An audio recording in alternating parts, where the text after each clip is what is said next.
Taas natin ang ating mga daliri. At, brother, ikaw dyan, dito ka lang sa harapan. Dito. Halika. Mashallah. Sa wikang Arabic, brother, i-translate ko pagkatapos inshallah sa Tagalog. Sundin nyo. Asyhadu Allah ilaha. La ilaha illallah. Allah.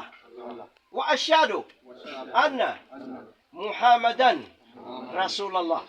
Wa asyhadu anna Isa Abdullahi wa Rasuluh.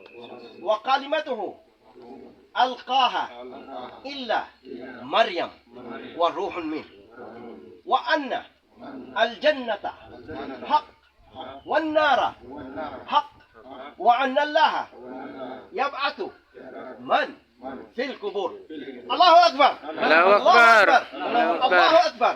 Takbir. Ang ibig sabihin, ang Allah ang dakila, ang kataas-taasan. Yan ang ibig sabihin ng Allahu Akbar.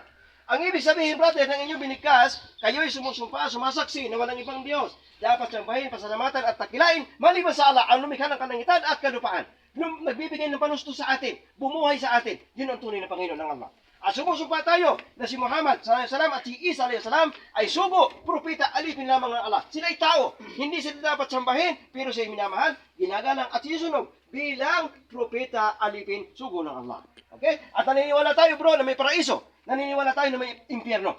At tayo ibabangon sa libingan. Sa araw na yaon, tayo hahatulan ayon sa ating ginawa sa mundo nito. Yun ang ibig sabihin, ang translate ng inyong binigkas. So brother, ito ang ating dila na ito ay ibinigay ng Allah. Hindi para gamitin sa pagsisinungaling. Yung binigkas nyo, hindi pang karaniwang bigkas sa katagayan. Susi ng paraiso yan. Nandyan na. Yun ang pangako ng Allah. Panghawakan nyo ang susi na yan, brother. Huwag kayong sumamba sa